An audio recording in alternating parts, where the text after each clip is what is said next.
Hello friends, आप सभी का स्वागत करते हैं हमारे चैनल रश्मि फन व्लॉग पर। तो आप सब देख रहे हैं दर्द से मोहब्बत भाग 63। इससे पहले इस कहानी के 62 भाग अपलोड हो चुके हैं चैनल पर। अगर आप सब ने नहीं पढ़ा है तो ज़रूर पढ़ लीजिएगा। तो चलिए फ्रेंड, देखते हैं अब तक आप सब ने पढ़ा था। नील ने एक बार फिर से पलट कर रुद्र की तरफ घूर कर देखा, जो अभी भी चुपचाप से बैठा हुआ था। दर्द तो उसके सिर में भी बहुत ही ज़्यादा हो रहा था, पर वो कहते हैं ना कि जान जाए तो जाए पर अकड़ न जाए। वही हाल इस वक्त रुद्र का हो रहा था। वो अपनी अकड़ के चलते किसी से भी कुछ नहीं कह रहा था। उसे ये नहीं पता था कि जिनके सामने अकड़ कर वो चल रहा है वो सब उसी का ही तो परिवार है। वो अपने परिवार के सामने ही इतनी ज्यादा अकड़ दिखा रहा था। वो अभी भी चुपचाप से बैठा हुआ था। अब देखते हैं आगे इस कहानी में क्या होता है। तभी संजय रुद्र के पास आता है और बोलता है कि ठीक है ना तू। रुद्र ने भी अब हल्की सी हाँ में अपनी गर्दन हिला दी और फिर संजय ने फिर से अब सोनम की तरफ देखा और फिर एक छोटी सी मुस्कुराहट पास कर दी और फिर वहां से चुपचाप चला गया। वहीं रुद्र की नजरें तो आज किट्टू के कमरे से हट ही नहीं रही थी और फिर फाइनली रुद्र का इंतजार खत्म होता है। किट्टू भी अब अपने कमरे का दरवाजा हल्का सा खोलती है। किट्टू अब कमरे से बाहर आई तो उसने आज सिंपल सा एक येलो कलर का सूट पहना हुआ था और ये देखकर रुद्र की भौं एकदम से तन गई थी। वो मन ही मन खुद से बोलता है कि खरगोश, मैं तुम पर गुस्सा नहीं करना चाहता था बिल्कुल भी, लेकिन जब मैंने तुम्हें वो ड्रेस दी थी तो फिर तुमने क्यों नहीं पहनी वो ड्रेस। तो वहीं किट्टू भी चुपचाप से धीरे धीरे अपने चेहरे की उदासी को छुपाते हुए हल्के हल्के कदमों से नीचे आ गई थी। वो जाकर चुपचाप से दादाजी के पास खड़ी हो जाती है। दादी ने भी जब किट्टू को ऐसे अपने करीब खड़े हुए देखा तो वो भी हल्के से मुस्कुराकर उसके गाल पर हाथ रखती हैं और बहुत प्यार से बोलती हैं कि अरे इतने सादे कपड़े क्यों पहनकर आई हो तुम। किट्टू ने भी एक नज़र रुद्र की तरफ थोड़ा सा डरते डरते देखा तो रुद्र भी उसे गुस्से से ही घूर रहा था। किट्टू ने धीरे से कहा कि दादी वो अच्छे तो लग रहे थे। दादी बोलती हैं कि हाँ अच्छे तो लग रहे हैं, तुम तो कुछ भी पहनोगी ना अच्छी ही लगती हो, मगर फिर भी।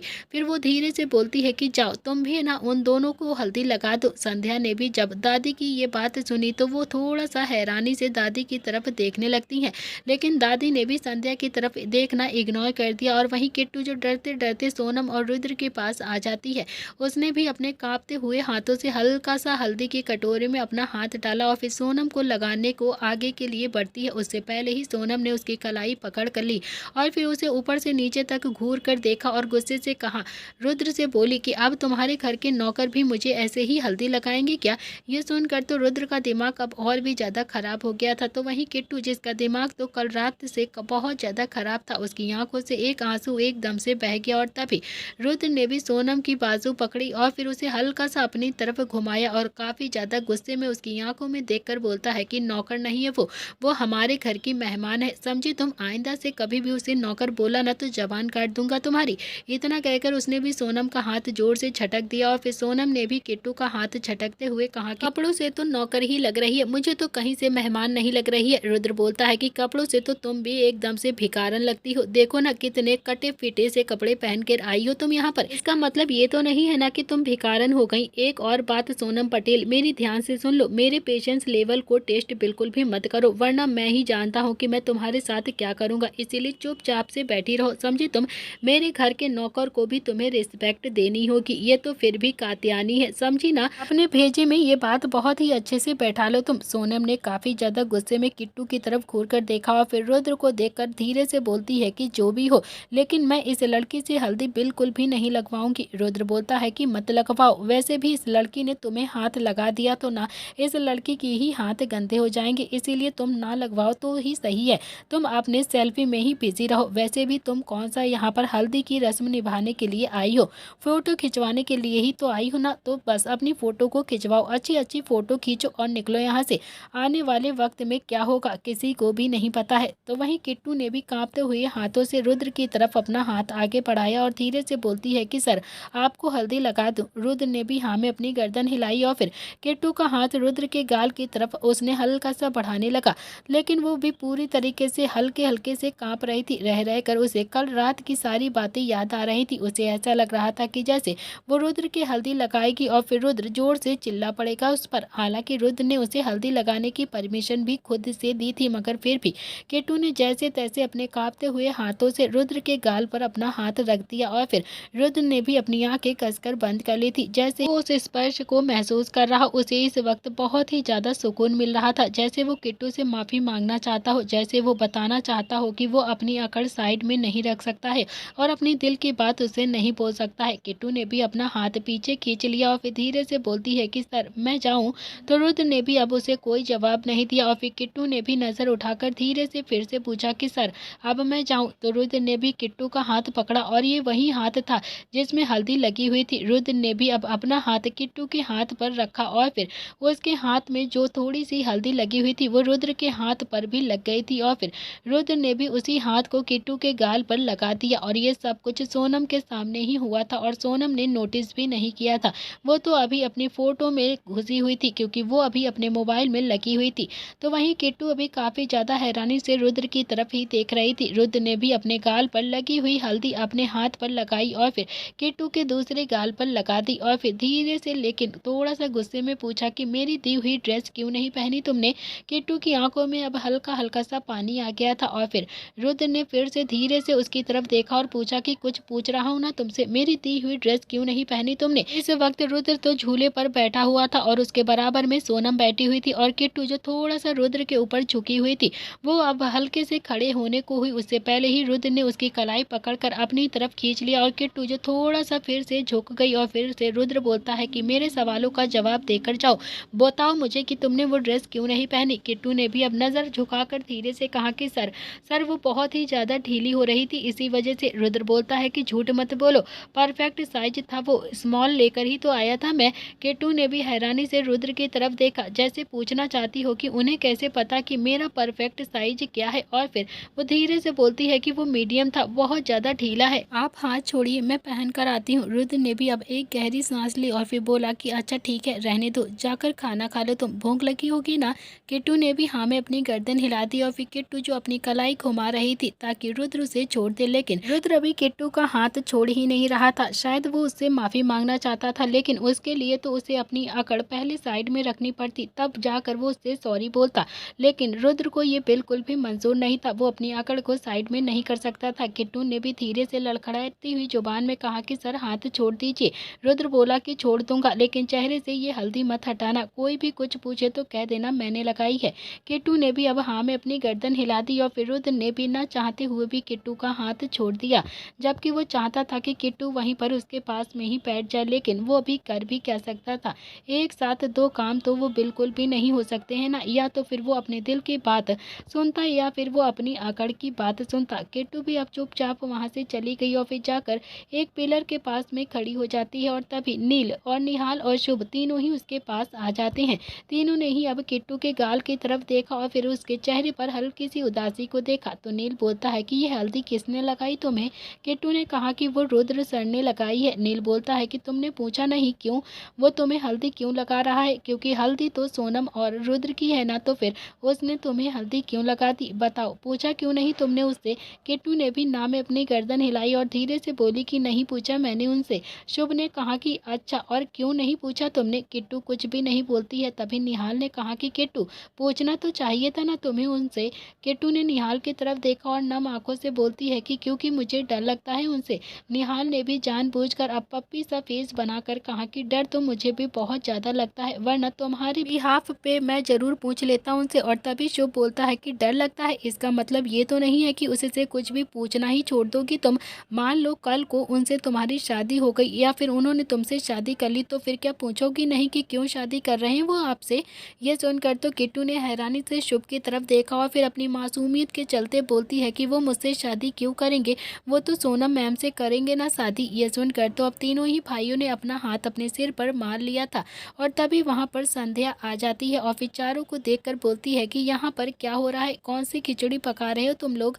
नील ने कहा कि आपके लाडले ने किट्टू को हल्दी लगाई है। संध्या ने भी अब नील की तरफ देखा और कहा कि ये तू मुझे इतना ज्यादा चिढ़ाता क्यों रहता है, लाडले लाडले बोल के, लाडला तो तू भी मेरा है ना? तो नील बोलता है कि मैं तो हूँ ही लाडला आपका, वो ज्यादा बड़ा लाडला है ना, वो लाड साहब हैं आपके। खैर वो सबको छोड़ो, देख लो आप अपनी बहू के गाल को, मेरे कहने का मतलब है कि किट्टू के गाल को। संध्या ने भी अब किट्टू के गालों की तरफ देखा तो उसका गुस्सा एकदम से छू मंतर हो गया था। उसने भी हल्का सा पलटकर रुद्र की तरफ प्यार से देखा जो अभी भी सोनम के पास में ही बैठा होकर बोर हो रहा था। उसने भी रुद्र के हाथों की तरफ देखा जिस पर अभी हल्दी लगी हुई थी। संध्या भी धीरे से खुद से बोलती है कि मतलब इसने सोनम को हल्दी नहीं लगाई। लगाई है, किट्टू को हल्दी लगाई है। क्या करूं मैं इस लड़के का, ये भी ना बिल्कुल नहीं सुधर सकता। संध्या ने भी अपनी साड़ी का पल्लू लिया और फिर किट्टू के गाल को हल्का सा साफ करने को हुई। तभी किट्टू ने एकदम से पीछे हटकर कहा कि नहीं आंटी, आप गाल साफ कर देंगी तो फिर सर को बुरा लग जाएगा, वो बुरा मान जाएगी। उन्होंने कहा था कि मैं अपनी गाल साफ ना करूं। तो संध्या के चेहरे पर भी बड़ी सी मुस्कुराहट आ जाती है। तो वहीं तीनों ही भाई, उन्हें तो एकदम से हंसी आ रही थी। सच में किट्टू बहुत ही ज़्यादा मासूम थी, बहुत ज़्यादा प्यारी, बहुत ज़्यादा। रुद्र अभी इसी बात का फ़ायदा उठा रहा था, किट्टू को हर रोज़ पागल बनाकर। किट्टू की इतनी ज़्यादा प्यारी बात सुनकर तो अब संध्या को भी किट्टू एकदम से देखती रहती है। और सच में किट्टू बहुत ही ज़्यादा मासूम थी, उसे भी नहीं पता चल रहा था कि उसकी शादियों की रस्में कैसे हो रही हैं उसके साथ। संध्या धीरे से बोलती है कि अच्छा नहीं करती हूँ तुम्हारे गालों को साफ, हल्दी साफ नहीं करूँगी, कहीं तुम्हारे बॉस को गुस्सा ना आ जाए मेरे ऊपर। लेकिन हाँ, तुम भी ये बात समझो, तुम किसी के एहसानों तले नहीं दबी हुई हो, समझी। कोई भी बात है, कोई भी शिकायत है तो सीधा आकर मुझे कह सकती हो तुम। तुम्हारे सामने ही मैं तुम्हारे उस रुद्र सर के दो कान पकड़कर खींच के थप्पड़ मारूंगी। मेरा नाम भी संध्या प्रताप सिंह नहीं। केटू ने भी बस हल्की सी हाँ में अपनी गर्दन हिला दी, लेकिन वो अच्छे से जानती थी कि शिकायत करने का कोई भी फायदा नहीं होगा, क्योंकि वो उस परिवार का हिस्सा नहीं है। और फिर वो तो बस जैसे तैसे उस घर में दिन को काट रही थी। एक बार उसके पापा उसे मिल जाते तो फिर शायद वो अपनी माँ और पापा के साथ वहाँ से हमेशा के लिए चली जाती। लेकिन किट्टू को अभी ये नहीं पता था, वो ये नहीं जानती थी कि अब रुद्र उसे अपनी ज़िंदगी से कहीं भी दूर नहीं जाने देगा। थोड़ी देर तक तो वो सब कुछ वहाँ पर खड़े होकर ऐसे ही सोचती रहती है और आपस में बातें करती हैं। रुद्र अकेला बैठा हुआ था, लेकिन उसकी नज़र अपने परिवार पर ही टिकी हुई थी, जो किट्टू के इर्द गिर्द खड़ा हुआ था, उससे बातें कर रहा था। और वहाँ पर तीनों ही, उसके भाई और उसकी माँ भी खड़ी हुई थी। थोड़ी देर के बाद वहाँ पर संजय और दादी भी पहुँच गए थे, किट्टू से बातें करने लगे थे। रुद्र को अब ऐसा लग रहा था कि जैसे उसकी फैमिली ने उसे अकेला छोड़ दिया है और वो अब अपनी फैमिली से बिल्कुल बेदखल कर दिया गया है। कुछ वक्त तक तो रस्में ऐसे ही चलती रहती हैं और फिर आखिरकार मेहमान भी धीरे धीरे वहाँ से जाने लगे थे। और फाइनली मिस्टर पटेल ने रुद्र की तरफ देखा और फिर मुस्कुराकर प्यार से कहा कि अब मैं भी चलता हूँ, कल मुलाकात होगी। रुद्र भी अब एकदम से खड़ा हुआ और फिर बोला कि जी हाँ, वैसे भी कल किसने देखा है, मुलाकात हो या फिर ना हो। मिस्टर पटेल ने भी अब अपनी आंखें छोटी की और फिर बोलता है कि जो भी कहना है साफ साफ कहो। रुद्र ने भी थोड़ा सा हंसकर कहा कि अरे मिस्टर पटेल, मैं तो बस मजाक कर रहा था आपके साथ। वो क्या है ना कि अब तो आप मेरे बिजनेस पार्टनर हैं, तो फिर अब मैं आपके साथ मजाक भी नहीं कर सकता हूँ क्या। लेकिन हाँ, 2 दिन के बाद आप मेरे फादर इन लॉ बन जाएंगे और फिर मैं आपसे मजाक नहीं कर पाऊंगा, इसीलिए सोचा कि आज ही थोड़ा सा मजाक कर लेता हूँ। मिस्टर पटेल ने भी हाँ में अपनी गर्दन हिला दी और फिर उसने भी अपनी बेटी सोनम को देखा, जो अभी भी सेल्फी लेने में काफ़ी ज़्यादा बिजी लग रही थी। मिस्टर पटेल ने भी सोनम को आवाज़ लगाते हुए कहा कि सोनम, सोनम चलो। सोनम ने भी एक नज़र अपने पापा की तरफ देखा और फिर से एक सेल्फी लेने लगी और फिर 2-3 सेल्फी लेकर वो भी अब अपने पापा के पास आ जाती है और फिर रुद्र की तरफ देखकर बहुत ही प्यार से मुस्कुराकर बोलती है कि मैं अपने पापा के साथ जा रही हूँ, कल मेहंदी पर मिलते हैं, ओके। और फिर उसके बाद परसों शादी है। रुद्र ने भी बस कुछ भी ना बोलकर हाँ में अपनी गर्दन हिला दी और तभी वहाँ पर पूरा प्रताप परिवार आ जाता है। दादी ने भी अब सोनम की तरफ देखा और थोड़ा सा मुंह बनाकर कहा कि सोनम, जा रही हो तुम। सोनम बोलती है कि हाँ दादी, जाऊंगी, नहीं तो फिर आऊंगी कैसे, बस कल की ही तो बात है, उसके बाद परसों मैं हमेशा के लिए यहाँ पर आ जाऊंगी, फिर दोनों ही मिलकर आराम से पत्ते खेलेंगे। दादी की आंखें तो एकदम से फटी की फटी रह गई, वो आंखें फाड़कर सोनम को देखने लगी। सोनम ने हंसकर कहा कि अरे ऐसे मत देखिए दादी, आजकल पत्ते खेलना तो कॉमन सी बात है ना, बच्चे भी पत्ते खेलते हैं और दादी लोग भी। दादी बोलती हैं कि बच्चे खेलते होंगे पत्ते, हमारे यहाँ पर नहीं खेलते, समझे। और हाँ, जाने से पहले सबका पैर छूकर आशीर्वाद ले लो। सोनम ने थोड़ा सा मुंह बनाया और फिर सबसे पहले दादी के पैर की तरफ हल्का सा झुकी, लेकिन उसने घुटने तक ही छुए और फिर ऊपर उठने लगी। वो भी पूरी तरीके से ऊपर उठती उससे पहले ही दादी ने उसकी गुद्दी पकड़ ली और फिर उसे पूरा झुकाते हुए बोलती है कि पूरे पैर छुओ, समझी तुम, वो भी अच्छे से। वैसे भी तुम्हें देखकर ऐसा लग रहा है कि जैसे 2-3 दिन पैर छुओगी, उसके बाद पैर भी नहीं नहीं छुओगी, कम से कम 2-3 बार ही छुओगी तो ढंग से तो छू ले पैर। इतना कहकर उसने अभी सोनम को अच्छे से अपने पैरों के नीचे झुका दिया और अपने पैरों को छुवा लिया। ना चाहते हुए भी सोनम ने अब दादी के पैरों को छू लिया और फिर वो हल्का सा उठी और दादाजी के पैर छूने के लिए चली गई। तो दादाजी भी अब एक कदम पीछे हटकर बोलते हैं कि चंद्रकला के पैर छू लिए हैं ना, तो फिर मेरे भी छू लिए, एक ही बात है, मेरे पैर छूने की ज़रूरत नहीं है, मैं और मेरी चंद्रकला अलग अलग थोड़ी ना है। ये सुनकर अब दादी थोड़ा सा शर्मा गई थी और फिर सोनम ने फिर संजय के पैर छुए तो संजय ने भी दूर से ही आशीर्वाद दे दिया। तो वहीं संध्या वो सोनम को देखकर बोलती है कि बस ठीक है, दादी के पैर छू लिए मतलब सबके पैर छू लिए, दादी को खुश करना है तो फिर बस इनके पैर छू लिया करो, वो बहुत ज़्यादा खुश हो जाती हैं, और सबके पैर ना भी छूओगी ना तो भी चलेगा, बाकी हम सब तो तुमसे और तुम्हारे पापा से वैसे ही बहुत ज़्यादा खुश हैं, आखिरकार इन्होंने हमारी ज़िंदगी में आग जो लगा रखी है। यह सुनकर तो सोनम ने भी हैरानी से संध्या की तरफ देखा। तो फिर संध्या बोलती है कि कुछ नहीं, मैं तो बस ऐसे ही कह रही थी, तूने और तुम्हारे पापा जी ने हमारी ज़िंदगी में बाहर जो लाकर रख दी है और फिर तुम हमारे घर में जो आ जाओगी, बहुत ही जल्द हमारे घर की बहू बन जाओगी, इससे अच्छी बात और क्या ही हो सकती है हमारे लिए। तुम्हारी जैसी लड़की हमें कहीं मिलती, हम परसों ढूंढते ना तो भी तुम्हारी जैसी लड़की शायद हमारे नसीब में ना होती, सच कह रही हूँ मैं। इतना कहकर उसने भी अब संजय की तरफ देखा और फिर अपना मुंह बना लिया। संजय ने तो किसी रोबोट की तरह हाँ में अपनी गर्दन हिला दी और वहीं मिस्टर पटेल ने कहा कि अच्छा ठीक है, अब मैं चलता हूँ, अपनी बेटी को लेकर परसों आऊँगा, कल रात मुलाकात होगी, ओके। संध्या ने भी अपने हाथ जोड़कर हाँ में अपनी गर्दन हिला दी और फिर मिस्टर पटेल अपनी बेटी को लेकर वहाँ से चले गए। उसके जाते ही रुद्र ने सबसे पहले एक फूंक जोर से बाहर की तरफ मारी, जैसे कि वो कितनी ही मुश्किलों से उस वक्त को काट रहा हो, कितना ज़्यादा बोर होकर वो अब सुकून भरी जिंदगी में आया हो। थोड़ी देर के बाद एक एक करके मेहमान भी अब वहां से खिसक गए थे। अब पूरा प्रताप हाउस अब उनके परिवार से ही भरा हुआ था, अब बस घर में बचे हुए फैमिली मेम्बर्स ही वहाँ पर थे।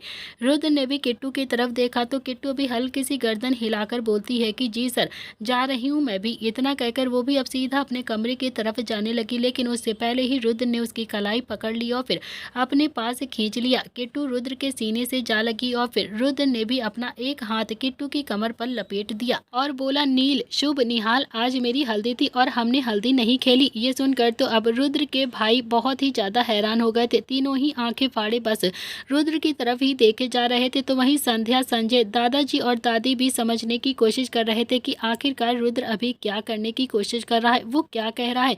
बाकी सब तो इस वक्त बहुत ही ज्यादा हैरान थे रुद्र की इस हरकत को देखकर। इतने में ही रुद्र ने फिर से शुभ की तरफ देखा और कहा कि यार, बाल्टी में हल्दी घोलकर लाना, किट्टू अभी सूखी हुई थोड़ी ना ऊपर जाएगी, अच्छा लगेगा क्या तेरी भाभी अगर ऐसे जाएंगी। ये सुनते ही शुभ के चेहरे पर तो एकदम से मुस्कुराहट आ गई थी और वो समझ गया था कि रुद्र अब अपने स्टाइल में हल्दी खेलेगा। शुभ भी अब एकदम से भागता हुआ अगले ही पल एक बाल्टी हल्दी घोलकर वहां पर ले आता है और फिर बाल्टी रुद्र के सामने रख देता है और फिर एकदम एक्साइटमेंट के साथ बोलता है कि लो भैया, ले आया आपकी हल्दी वाली स्टाइल की बाल्टी। रुद्र भी अब जल्दी से उस बाल्टी को उठाता है, उससे पहले ही निहाल ने वो बाल्टी उठाई और फिर रुद्र और किट्टू के ऊपर उड़ेल दी। किट्टू वो भी थोड़ा सा नीचे झुक गई थी और फिर रुद्र ने भी उसका सर अपने सीने से लगा लिया और निहाल ने भी पूरी की पूरी बाल्टी उन दोनों के ऊपर ही उड़ेल दी। और फिर ये देखकर तो नील ने भी हंसकर कहा कि अब हुई ना सही से हल्दी, अब आया ना मजा हल्दी में। तो वहीं रुद्र ने भी अब अपने चेहरे से हल्दी का पानी हटाया और फिर किट्टू की तरफ नजर उठाकर देखा, जो कि अभी पूरी एकदम पूरी तरीके से पीली हो चुकी थी। और किट्टू को ऐसे देखकर तो रुद्र के चेहरे पर भी बड़ी सी मुस्कुराहट आ गई थी। वहीं किट्टू जैसे तैसे अपने कपड़ों को झाड़ रही थी और फिर वहां से हल्दी हटाने की कोशिश कर रही थी। उसने भी थोड़ा सा नाराजगी भरे नजरों से शुभ और निहाल की तरफ देखा तो शुभ ने भी अगले ही पल किट्टू के दोनों ही गालों को पकड़कर हिलाते हुए बहुत ही प्यार से कहा कि अरे किट्टू, अभी तो हल्दी खेलेंगे और फिर तुम ही हो ना कि ऐसे देख रही हो मुझे, अभी तो बहुत ज्यादा मजा आएगा हल्दी खेलकर। किट्टू ने कुछ भी नहीं कहा, वो चुपचाप से खड़ी रहती है और फिर बस अपने दुपट्टे पर गिरे हुए पानी को झाड़ रही थी। और इतने में ही रुद्र ने हल्दी उठाई और फिर सीधा निहाल के ऊपर फेंक दी। निहाल भी अब एकदम से बचने के लिए नील के पीछे आ गया था और सारी हल्दी निहाल और नील दोनों के ऊपर ही लग गई थी। नील ने भी अपने चेहरे को साफ किया और फिर थोड़ा सा चिल्लाते हुए बोलता है कि यार, रुद्र बोलता है कि यार, अभी तो तूने ये कहा था ना कि अब हुई ना हल्दी, अब तो जाकर खाकर मजा आया है हल्दी में, और अब हल्दी खेलनी तो पड़ेगी ही ना तुझे। क्या तू ऐसे ही सूखा सूखा रह जाएगा? क्यों माँ, ऐसे इसे सूखा सूखा रख दूं क्या? सही कह रहा हूँ ना मैं? संध्या ने भी हल्के से मुस्कुराकर हाँ में अपनी गर्दन हिला दी और फिर चारों ही भाई एकदम खुश होकर हल्दी खेल रहे थे। वहां पर कोई भी सामान ऐसा नहीं था जो उन्होंने इधर से उधर ना किया हो, लेकिन किट्टू वो तो बस अभी एक जगह पर ही खड़ी होकर अपने कपड़ों को झाड़ रही थी। और तभी निहाल भी भागता हुआ किट्टू के पास आ गया और फिर उसके पीछे आकर छुप गया। रुद्र के हाथ में हल्दी का कटोरा था और उसे वो निहाल के ऊपर डालने ही वाला था। उसने एकदम से पूरा निहाल के ऊपर उड़ेला ही था। निहाल कभी किट्टू के इधर जाता तो कभी उधर जाता, लेकिन वो रुद्र के हाथ नहीं लग रहा था। आखिरकार निहाल को जब कुछ समझ में नहीं आया तो उसने भी किट्टू को हल्का सा धक्का दे दिया और फिर किट्टू जो रुद्र के सीने से जा लगती है और अगले ही पर रुद्र अपना बैलेंस नहीं बना पाया और धड़ाम से जमीन पर गिर पड़ता है और साथ ही साथ किट्टू भी उसके साथ ऊपर ही गिर जाती है।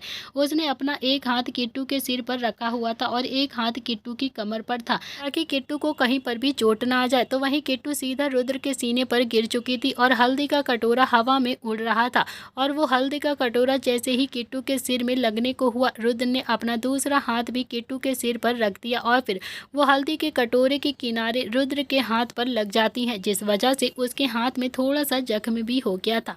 वहीं ये सब कुछ देखकर अब तीनों ही भाइयों की आंखें फटी की फटी रह गई। वो तीनों ही भाई आंखें फाड़े उन दोनों की तरफ देख रहे थे। संध्या, संजय, दादाजी और दादी भी उन्हीं की तरफ ही देखे जा रही थी। दादाजी तो अब हल्का सा खांस कर वहां से बाहर की तरफ चले गए थे और तभी दादी ने भी संजय की तरफ देखा और फिर आंखें दिखाई जैसे कहना चाहती हो कि तू भी जा यहाँ पर कौन सी फिल्म देख रहा है तू? संजय भी अब इधर उधर देखता हुआ वहां से बाहर की तरफ जाने लगा, लेकिन जाते जाते उसने भी एक हाथ से संध्या की कलाई पकड़ ली और फिर दूसरे हाथ में हल्दी का कटोरा उठा लिया। संध्या को खींचता हुआ वो वहां से बाहर की तरफ लेकर चला गया, सीधा उसे अपने कमरे में लेकर आ गया था। तो वहीं दादी भी अब थोड़ा सा खांसते हुए बोलती हैं कि बस बस बहुत हो गई है हल्दी वल्दी, अब उठो और जाकर नहा लो, बहुत खेल लिया है तुम लोगों ने हल्दी।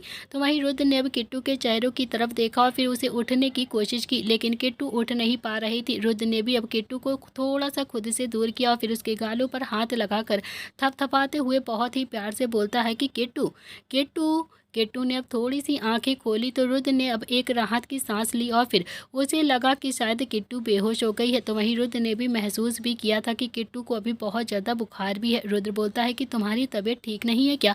कमरे में जाओ और कपड़े जल्दी से चेंज करो और सो जाओ। ओके। किट्टू ने भी हाँ में अपनी गर्दन हिला दी और फिर वहाँ से उठने लगी, लेकिन कमजोरी की वजह से वो भी ठीक से उठ नहीं पा रही थी। लेकिन फिर भी उसने जैसे तैसे खुद को संभाला और फिर धीरे धीरे करके सीढ़ियों तक आ जाती है। फिर वो सीढ़ियों के ऊपर हल्का सा हैंडल को पकड़कर जैसे तैसे अपने कमरे के अंदर चली गई थी। तो वहीं नील रुद्र के पास आकर बोलता है कि मुझे लग रहा है कि उसकी तबीयत ठीक नहीं है, उसके अंदर बहुत ज़्यादा कमजोरी है।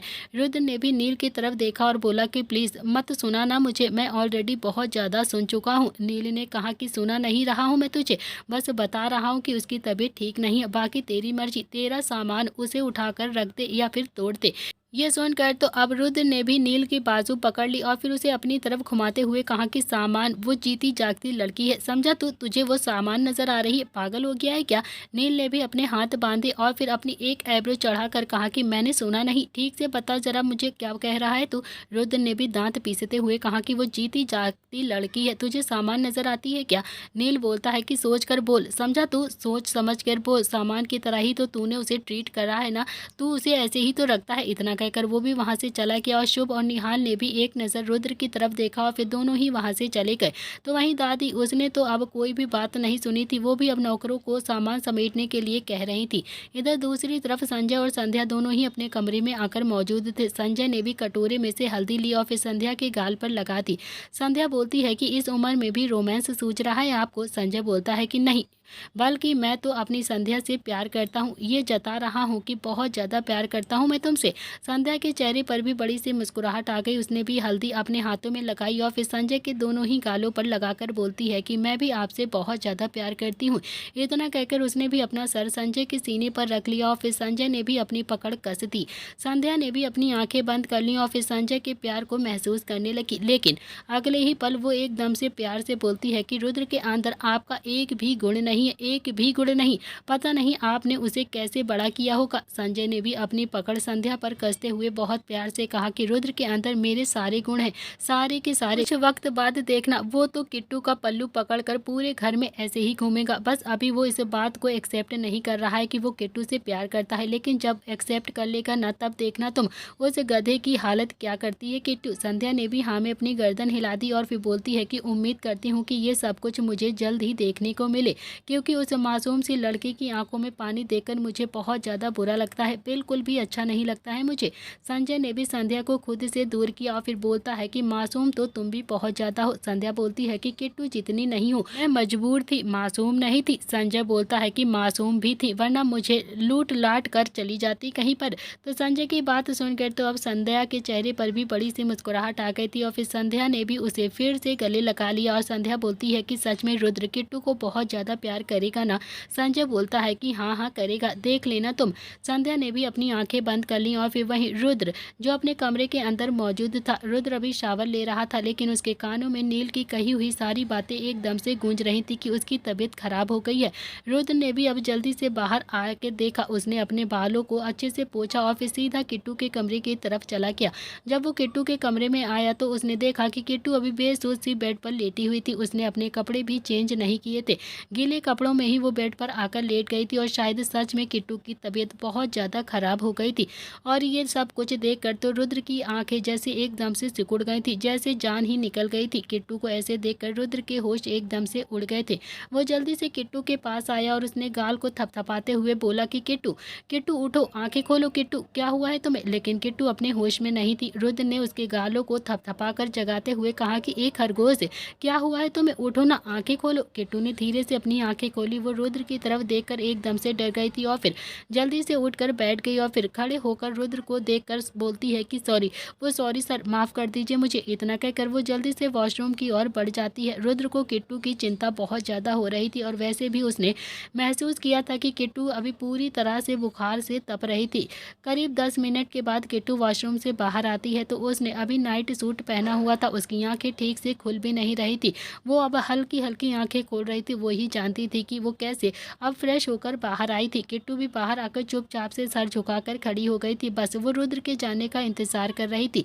जैसे ही रुद्र जाता वैसे ही वो जाकर वापस से बिस्तर पर लेट जाती। रुद्र बोलता है कि तुम्हारी तबीयत ठीक नहीं है। किट्टू ने अभी कोई भी जवाब नहीं दिया तो रुद्र ने फिर से कहा कि तुम्हें बुखार हो गया है। किट्टू ने भी फिर से कोई जवाब नहीं दिया। रुद्र एक कदम अब किट्टू की तरफ आगे बढ़ा तो उसने भी महसूस किया कि जैसे किट्टू अभी गिरने ही वाली है। किट्टू अभी गिर जाती उससे पहले ही रुद्र ने किट्टू की बाजू पकड़कर उसे अपने करीब खींच लिया और फिर अगले ही पल किट्टू रुद्र के सीने से जा लगती है और वहीं रुद्र ने भी महसूस किया जैसे किट्टू बेहोश हो चुकी है। रुद्र ने अगले ही पल किट्टू को अपने गोद में उठा लिया और फिर बिस्तर पर लाकर बैठा दिया। उसने किट्टू को अब आराम से पहले बिस्तर पर बैठाया और फिर धीरे से लिटाया और फिर कंबल से ढक दिया। लेकिन किट्टू का चेहरा भी पूरी तरह से बुखार से लाल हो चुका था। देखकर साफ पता चल रहा था कि उसकी तबीयत अभी कितनी ज़्यादा खराब है। रुद्र को किट्टू की बहुत ज़्यादा चिंता होने लगी और उसने भी अपना फ़ोन निकाला और फिर नील को कॉल करके अपने कमरे में बुला लिया। नील जब कमरे में आया तो उसने अभी सबसे पहले रुद्र को गुस्से में देखा और फिर किट्टू के माथे पर अपना हाथ लगा कर देखा तो उसने भी अब किट्टू को बुखार में तपते हुए महसूस किया। इस वक्त उसे बहुत ज़्यादा गुस्सा आ रहा था रुद्र के ऊपर। नील ने गुस्से से दांत पीसते हुए बोला कि पड़ गया तुझे तसल्ली, मिल गई होगी अब दिल को ठंडक तुझे। अब मुझे क्यों बुलाया है तूने, मैं क्या करूं, मैं कोई डॉक्टर थोड़ी ना हूं। रुद्र बोलता है कि तो ठीक है वापस चला जा, मुझे करनी नहीं है तुझसे कोई भी बात। सोचा था मेरा भाई आएगा तो फिर मुझे इस प्रॉब्लम से बाहर निकालेगा, लेकिन तू तो मुझे बहुत ही ज़्यादा डायलॉग मारने के लिए आ गया यहाँ पर। नील बोलता है कि देख तेरे अंदर बड़ी अच्छी आदत है, पहले तो बुला लो मुझे, फिर मासूम सा चेहरा बनाकर खड़े हो जाओ और फिर अकड़ भी दिखाओ मुझे, मतलब जान भी जाए और फिर अकड़ भी ना जाए, है ना। इतना कहकर नील ने भी गुस्से में अपनी जेब में से फ़ोन निकाला और फिर जिया को कॉल करके कहा कि जिया कहाँ हो तुम, एक ज़रूरी काम है तुझे से मुझसे अभी के अभी। इतना कहकर उसने फ़ोन लेकर सीधा बालकनी की तरफ चला गया तो वहीं रुद्र भी पछतावे के साथ अब किट्टू की तरफ ही देखे जा रहा था। थोड़ी देर के बाद नील भी फ़ोन लेकर कमरे के अंदर वापस आ गया। उसने रुद्र की तरफ देखकर कहा कि जिया आती ही होगी, लेकिन अगर घर में किसी को भी पता चल गया ना तो फिर मैं भी तुझे बचा नहीं पाऊंगा। रुद्र ने भी कुछ नहीं कहा, बस उसे अब बहुत ज़्यादा पछतावा हो रहा था, लेकिन अकड़ अभी भी उसकी कम नहीं होनी चाहिए थी। सच में एक नंबर का घोड़ा था रुद्र। रुद्र अभी भी किट्टू की तरफ ही देखे जा रहा था और तभी नील ने कहा कि अब ऐसे क्यों खड़ा है, खड़ा मत रहे, उसे आने का आधा घंटा लग जाएगा, तब तक पानी की ठंडी पट्टियाँ इसके सिर पर रख दे। अब ये सुनते ही रुद्र भी जल्दी से वॉशरूम के अंदर गया और वहाँ से पानी का एक बाउल लेकर आया। उसने भी अपनी जेब में से रुमाल निकाला और फिर वॉशरूम से लाए हुए पानी के बाउल में अपना रुमाल डुबाकर किट्टू के माथे पर पट्टी रखने लगता है। अब रुद्र को बहुत ही ज़्यादा बुरा लग रहा था और बहुत ज़्यादा खुद के ऊपर गुस्सा आ रहा था। नील भी वहीं सोफे पर बैठा हुआ था और आधे घंटे के बाद उसका फ़ोन फिर से रिंग होता है। नील ने फ़ोन रिसीव करके कहा कि जिया, चुपचाप से सीढ़ियों से होते हुए सामने वाले कमरे में आ जाओ, मम्मी पापा देखेंगे तो कह देना कि नील से मिलने के लिए आई हूँ। तो दूसरी तरफ से जिया की आवाज़ आती है कि अच्छा, मतलब झूठ बोलूँ, अभी अभी तो गई थी ना यहाँ से मैं, तो फिर अब वापस भी आ गई इतनी जल्दी। तो नील बोलता है कि यार महारानी, हाथ जोड़कर कह रहा हूँ तुझसे, प्लीज़ सिचुएशन को समझो, वो बहुत ज़्यादा बुखार में बेहोश हो गई है। जिया बोलती है कि ठीक है, आ रही हूँ, लेकिन अंकल आंटी ने देख लिया ना तो फिर मेरी गलती नहीं होगी, खुद संभाल लेना सब कुछ।